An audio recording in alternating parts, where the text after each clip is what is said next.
Wonderful day, wonderful day, wonderful day indeed. This right here is your neighborhood sensei Fouché, and I always begin by first strongly suggesting, because a lot of folks don't like being told what to do, true indeed. You know what I'm saying? So in forward movement more, I emphatically implore for all of you self-worthy, beautiful, loving individuals to all stay woke. But in the process, never get all overstressed out. You know what I'm saying? Temptation is always there, but you need to take any necessary practices and meditative steps and procedures in order to relax, including environmental changes if and when necessary. You know what I'm saying? But in the process, always be prepared. Always be prepared to take these notes. You know what I'm saying? You don't want to be left out there like a dummy, confused. You know what I'm saying? And first, let's give acknowledgement shout outs because, we have to give some sponsorship. So first, let's give recognition to Mr. J.F. Winter of Nasty Noise Music Productions, chief composer and producer. All instrumentals heard on this platform are provided by Mr. J.F. Winter, again, of Nasty Noise Music Productions. N.M.P. is the acronym. You know what I'm saying? So follow the elephant in the room and you will be at the central location of all available instrumentals to stream or download. Second shout out, Opus Clips.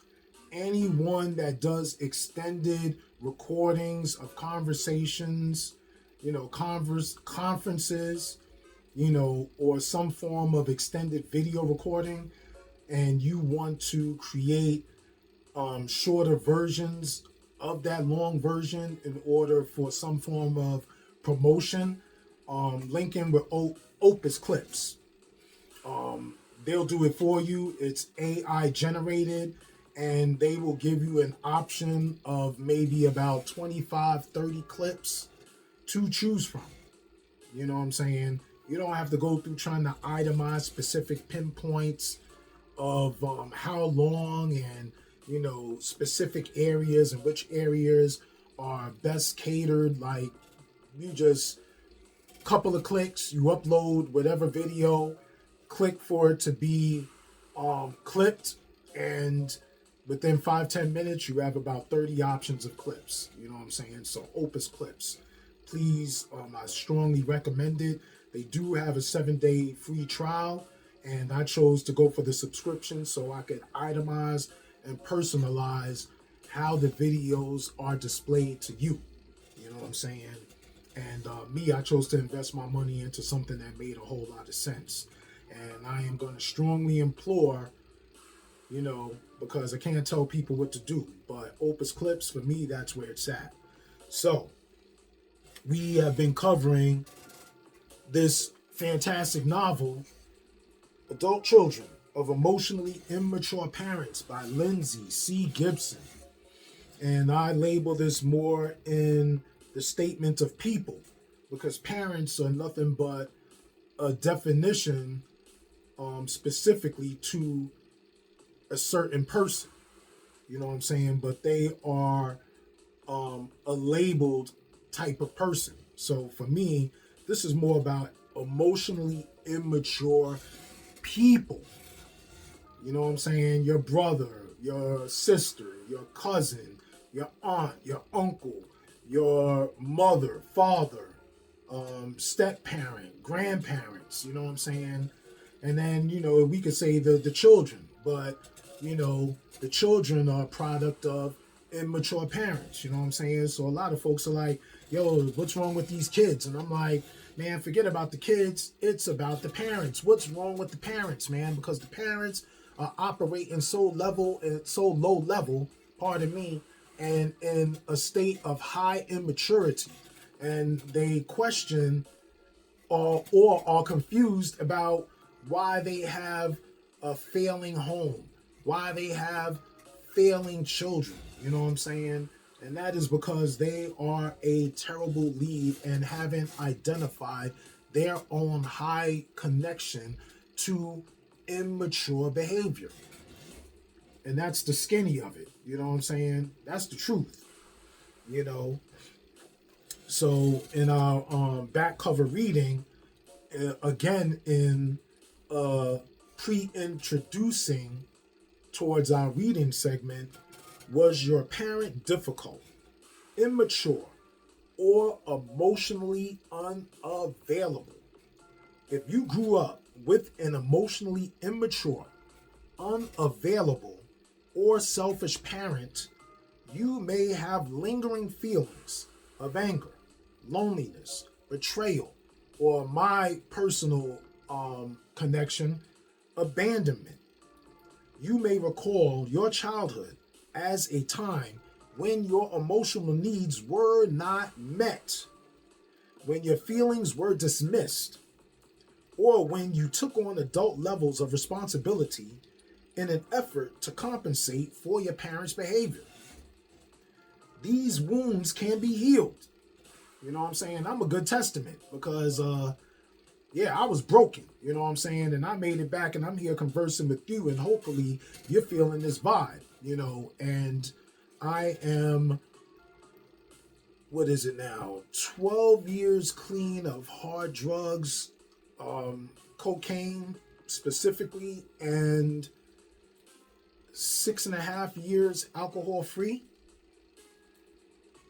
of any kind. Like, I don't drink beer, wine, liquor, none of it.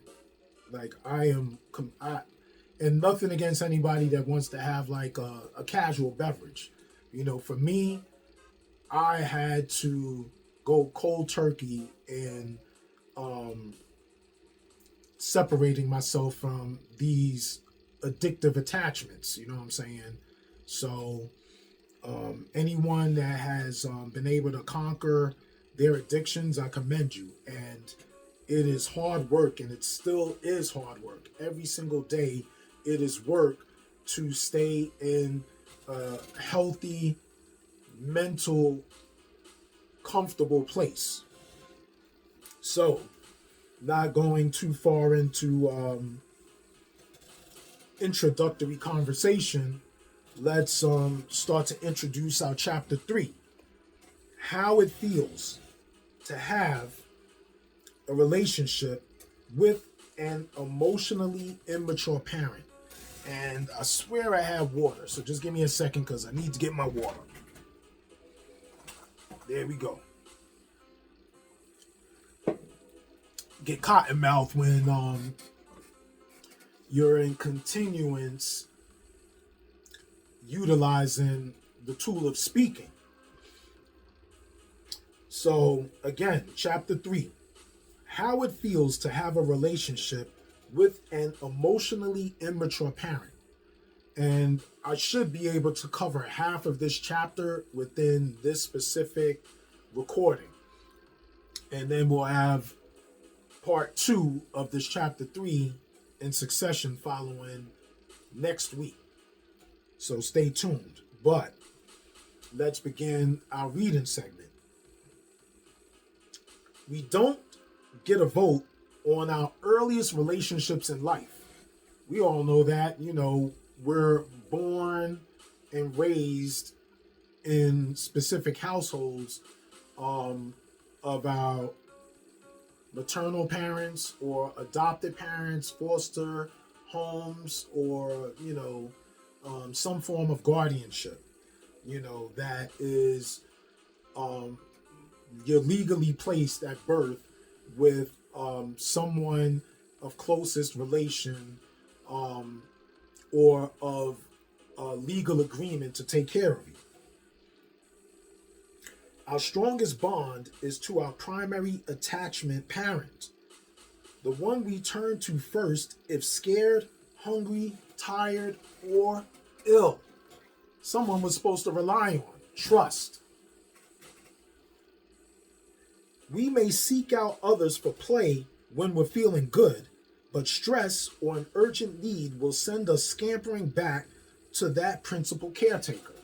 It's no different than, when we think of little children and then we become bigger children and, you have some form of a problem or angst or distress, and your immediate safety net is, yo, let me call mama, or yeah, man, let me call my father, or let me call my grandparent, or whoever, so forth and foremost. The intensity of this early bond helps explain why emotionally immature parents can be so endlessly disappointing. They're going to let you down, because you have this hype growing up without having a deeper experience in life. So you have this false idea, like this superhero identification when it comes to your parents. Like they're your greatest heroes, idols, until you become experienced not only in the world, but the conditions of which you're living in, if it's more detrimental. Relationships with them can be hard to deal with, but when we are distant or separated from them, it feels like something essential is missing. Our earliest instincts prompt us to keep turning to our parents for care and understanding, because this conditioning has us believing that these people we label as parents are wanting to be in responsibility in your evolution, your development. You know what I'm saying? There's a lot of folks, they just have children, and then when they have these children, they immediately become disinterested, and then there falls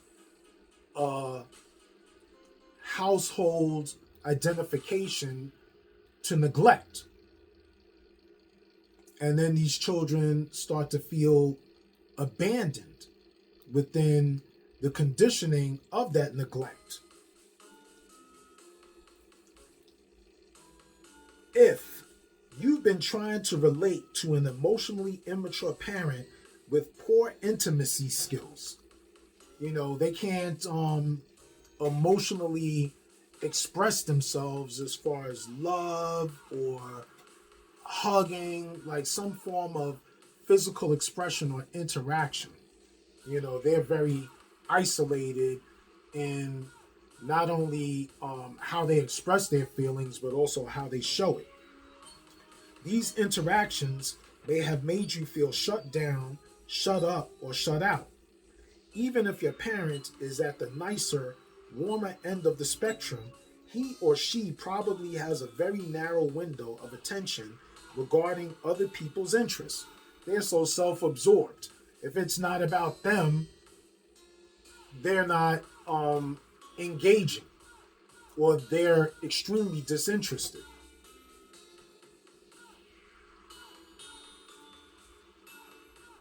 You may have tried for years to find a way to connect, only to come away feeling invisible and unheard time and again. You've probably felt plenty of exasperation. Your parents' insensitivity guarantees it. Communication with emotionally immature people usually feels one sided. They aren't as interested in reciprocal mutual conversations.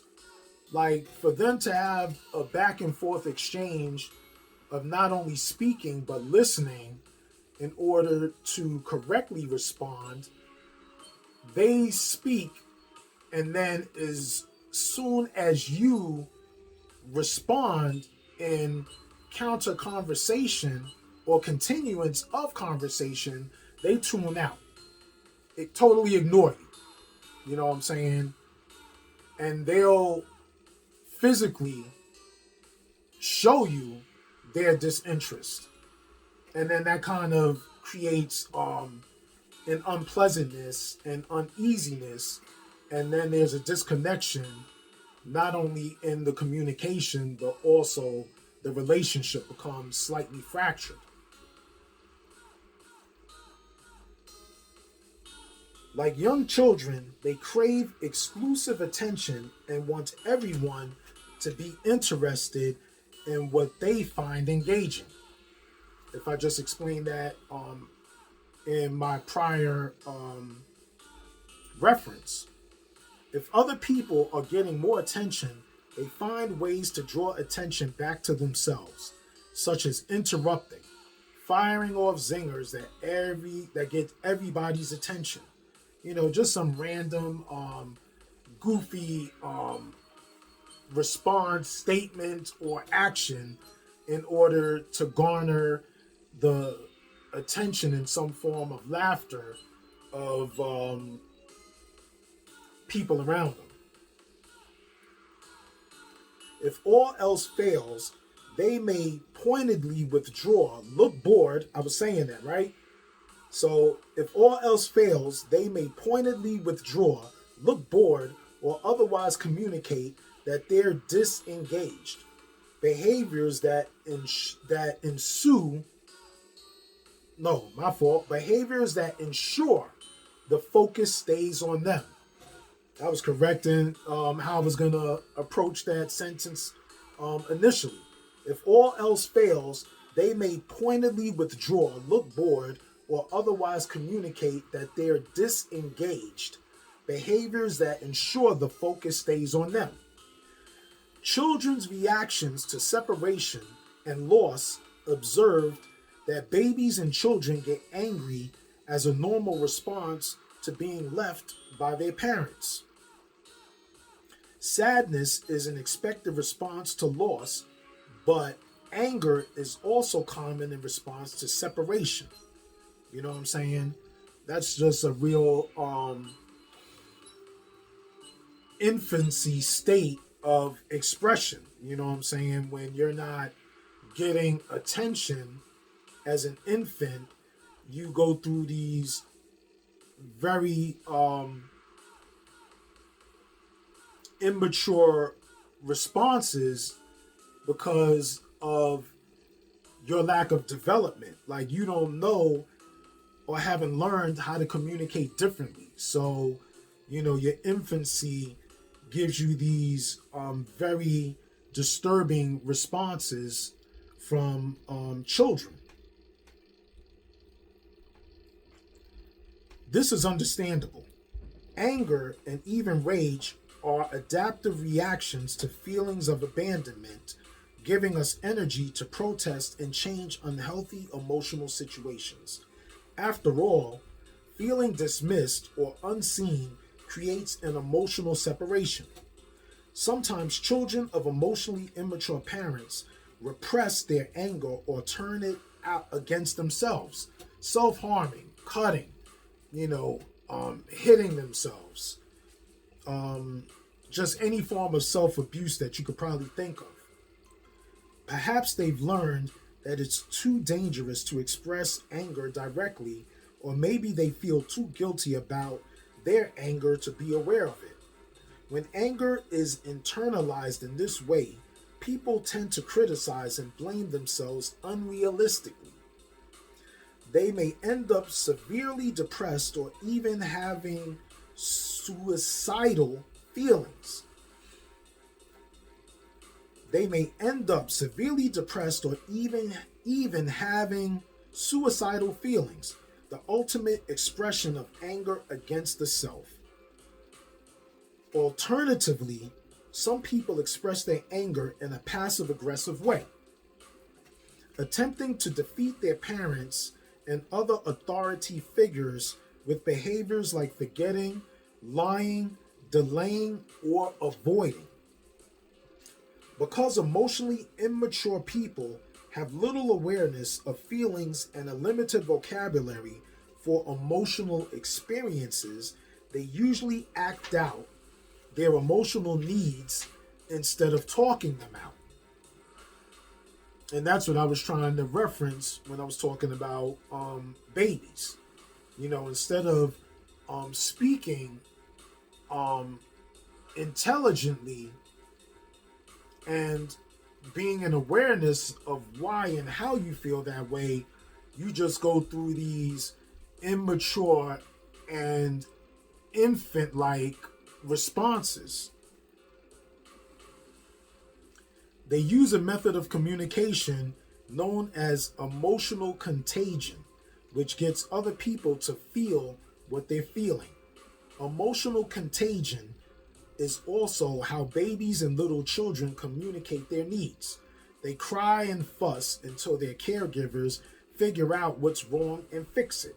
Emotional contagion from an upset baby to a concerned adult is galvanizing, motivating a caretaker to do anything necessary to calm the child. And I have to remember that term, emotional contagion.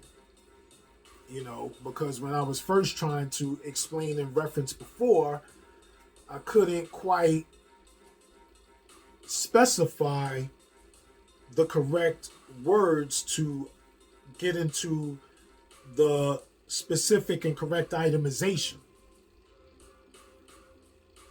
Emotionally immature adults communicate feelings in this same primitive way. That's what I was starting to say before. As parents, when they're distressed, they upset their children and everyone around them, typically with the result that others are willing to do anything to make them feel better. In this role reversal, the child catches the contagion of the parent's distress and feels responsible for making the parent feel better. However, if the upset parent isn't trying to understand his or her feelings, nothing ever gets resolved because the child is not equipped and experienced to unloop the parent. It's the parent's job to teach the child how to not create these loops. So then when the child plays the parent role and they're not experienced in being a parent, what I'm saying, then there winds up being this cycle of continued confusion, which becomes generational. Instead, the upsetting feelings just get spread around to others so that everyone reacts without understanding what is truly the matter. Emotionally immature parents don't try to understand the emotional experiences of other people, including their own children. If accused of being insensitive to the needs or feelings of others, they become defensive. They might add something about not being a mind reader, or they might dismiss the situation by saying the hurt person is overly emotional or too sensitive. And that's not really what it is. You're just dismissive in dealing with situations that have emotional impact. However they respond, the message is the same. They can't be expected to make the effort to understand what's going on inside other people. They have no empathy. You know what I'm saying? They're just completely self-absorbed.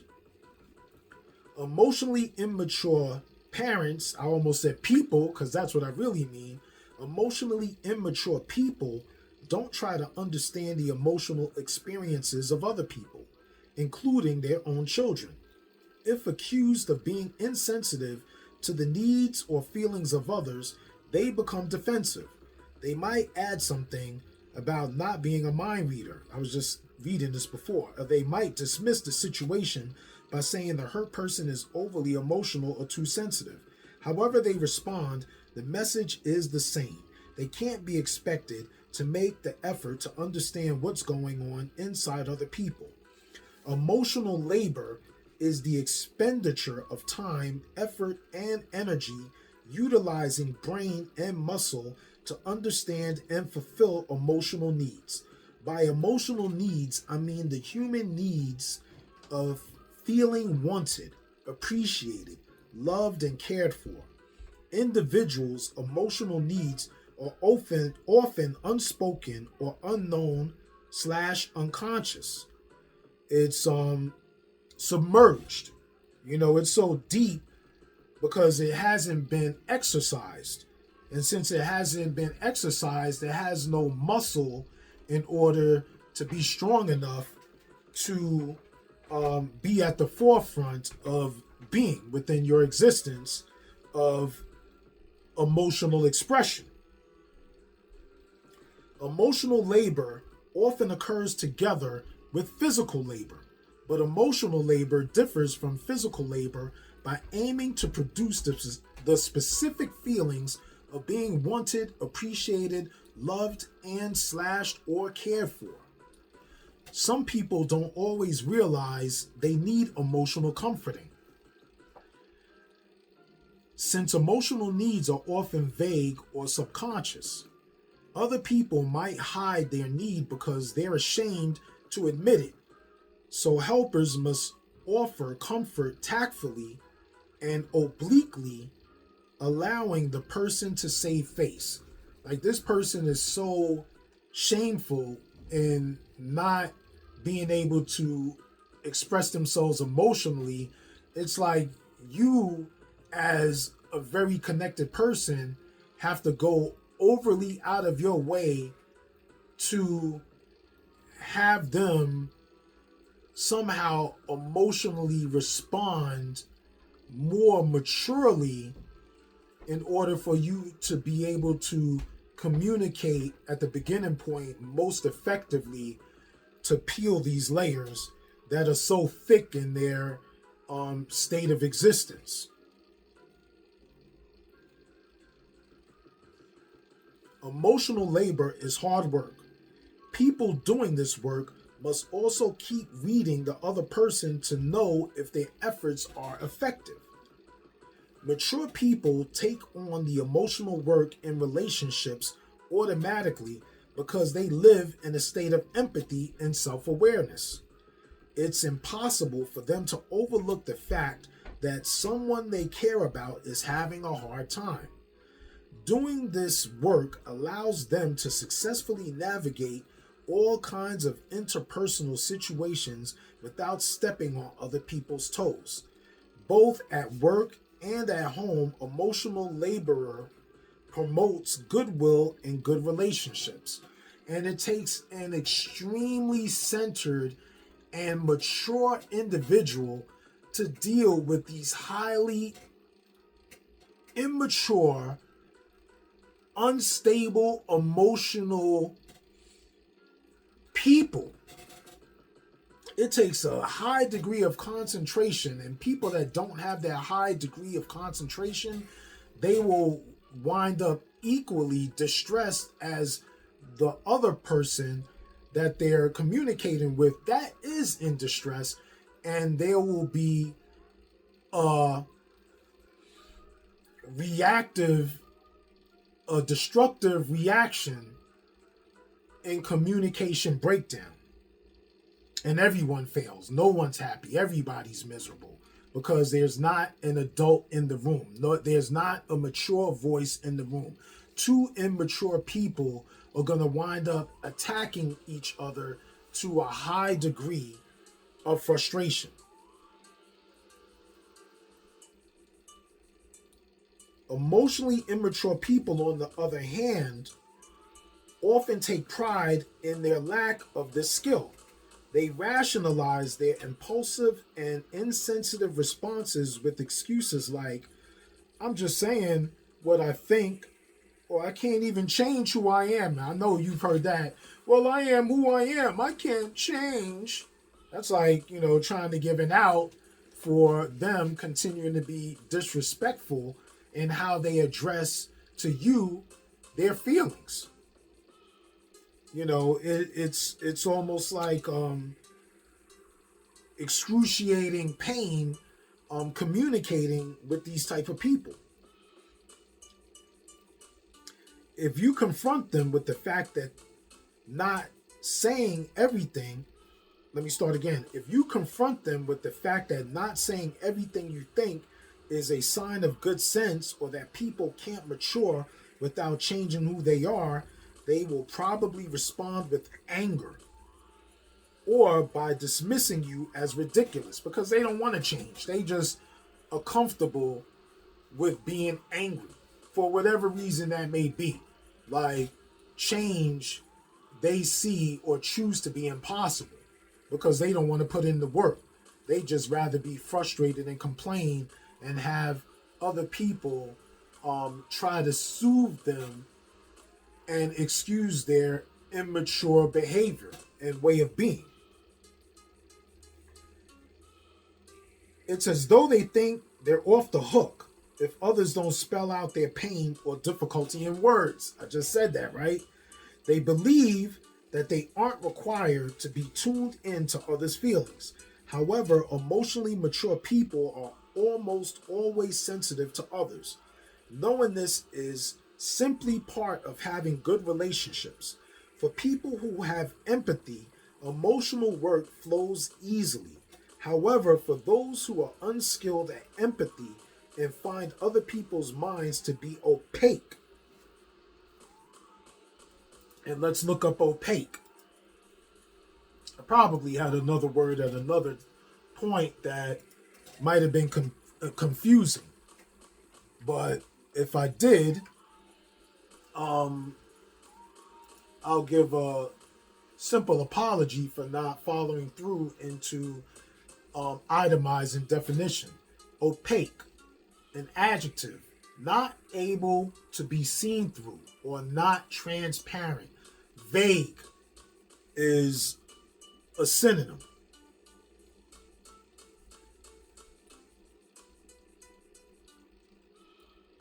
So let me see where I left off. There we go. However, for those who are unskilled at empathy and find other people's minds to be opaque, emotional work doesn't feel natural at all. Emotionally immature people crave attention to their needs, yet they're actually hard to give to. This trait has been called poor receptive capacity. Emotionally immature people want others to show concern about their problems, but they aren't likely to accept helpful suggestions. They just want to complain.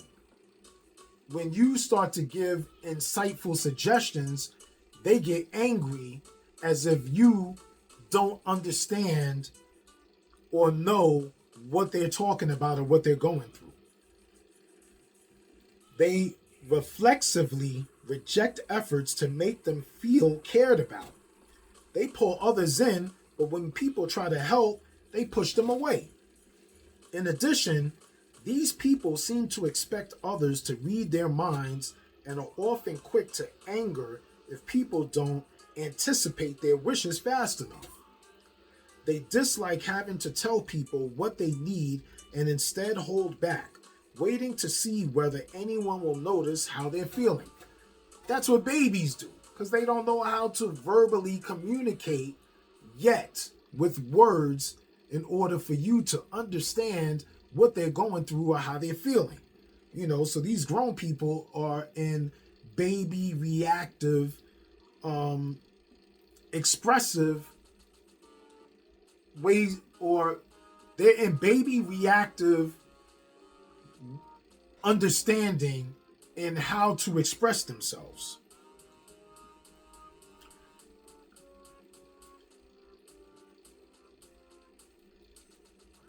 The classic unspoken demand of the emotionally immature adult is, if you really loved me, you know what I want you to do.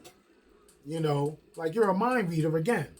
Like, it could be a number of things, and I could kind of, take guesses like, a needle in a haystack, but it would be a whole lot more faster if you specifically pinpoint in your verbal expression exactly what you mean and how you feel. Problems are bound to come up in any relationship, so it's important to know how to handle conflict in ways that help the relationship weather the storm. It takes confidence and maturity to admit to being wrong and try to make things better. You have to be able to account for your misunderstanding or wrongdoing as far as the misinterpretation of what you thought.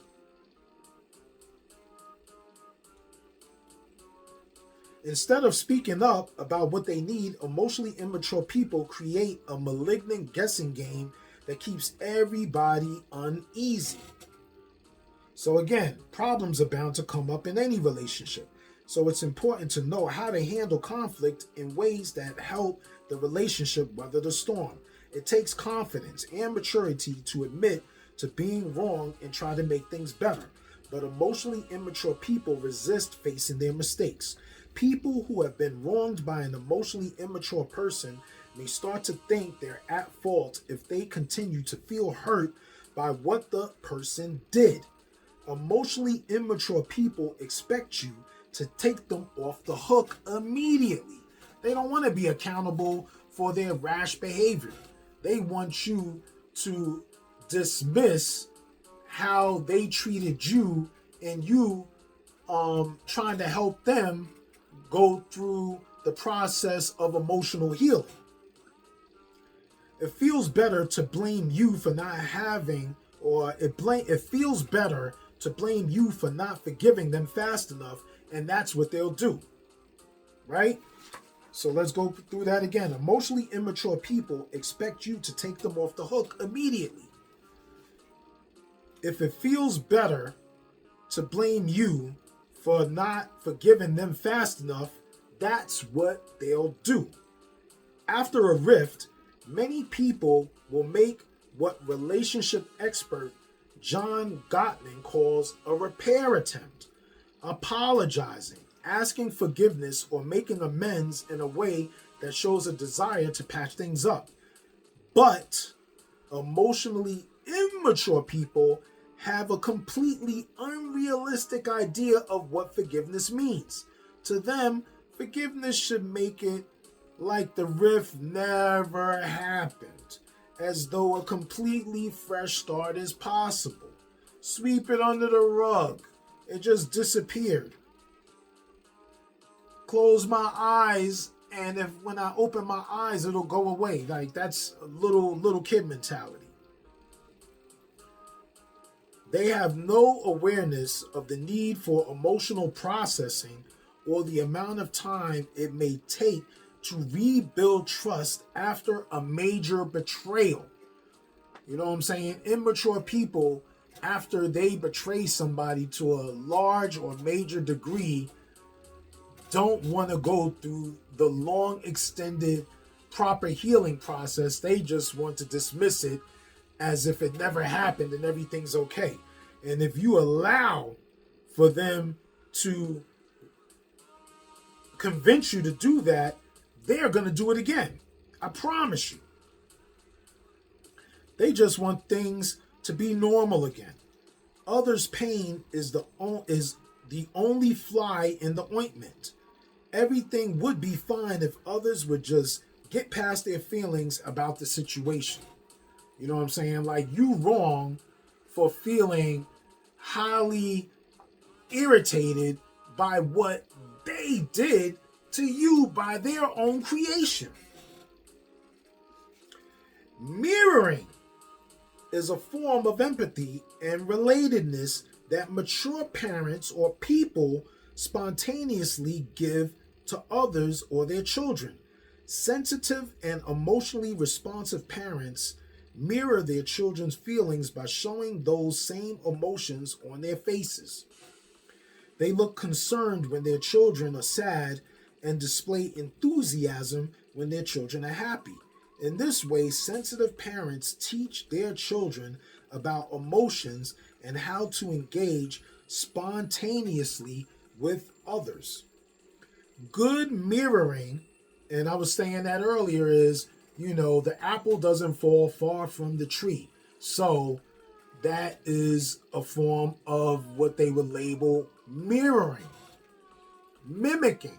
Children are going to follow behind what they regularly see.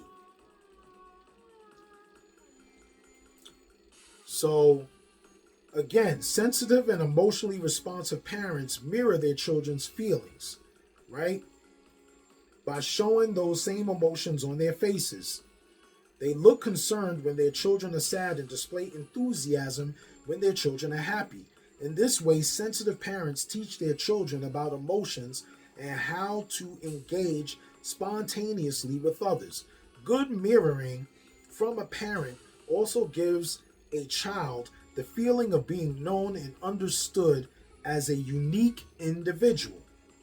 This isn't the case for the children of emotionally immature parents. As one man said regarding his mother, she doesn't see me for who I am. She will never know me, even though I am her own child. You know what I'm saying? And I say that about my parents, and I'm 52. My parents are in their early 70s, 70, 72. And it's the same thing. They don't know me, and that's like they were saying right here. That's exactly how I feel. In fact, emotionally immature parents expect their children to know and mirror them. They can get highly upset if their children don't act the way they want them to. So, again, emotionally immature parents expect their children to know and mirror them. They can get highly upset. They don't show and teach them properly in how to express themselves. They just expect for these children to just um, immediately skip the processing period of experience without actually having the experience. So, and repeat again, emotionally immature parents expect their children to know and mirror them. They can get highly upset if their children don't act the way they want them to. Their fragile self esteem rides on things going their way every time. However, no child is psychologically capable of mirroring an adult accurately, which I was just stating before. I go forward in my sharing, knowing what I know, and then I read behind exactly what I was stating to all of you. Emotionally immature parents, and that tells me that I have studied this to a great awareness to know what I'm reading, to be able to share it with you, understanding what I'm reading and exactly what and how to express it to you in our reading sequence. Emotionally immature parents often have the fantasy that their babies will make them feel good about themselves. When their children turn out to have their own needs, it can send such parents into a state of intense anxiety. Those who are extremely emotionally immature may then use punishment, threats of abandonment, and shaming as trump cards in an attempt to feel in control and bolster their self esteem at their children's expense. And we are going to stop there. And next week, not tomorrow, next week, we're going to get into the second part of this chapter. And I hope you all got a good, connected understanding and references into an appreciation towards development and growth and the procedures that entail towards that development and growth. And on that note, I am going to sign out and tell all of you to remember to practice continuous steps in meditative procedures to decompress these heightened feelings of anxiety. You know what I'm saying? Because appreciating and loving yourself is important for a healthy process towards a mature evolution of growth. So on that note, I am going to state that this again is your neighborhood sensei Fouché, and I am going to first strongly suggest, before I emphatically implore, for all of you self-worthy, beautiful, loving individuals to stay woke. And in the process, always make sure that you are aware to be relaxed and take any necessary meditative steps and procedures, including environmental change, to relax. And like Sensei Fouché, always be prepared to take those notes. Be smooth in unity. One.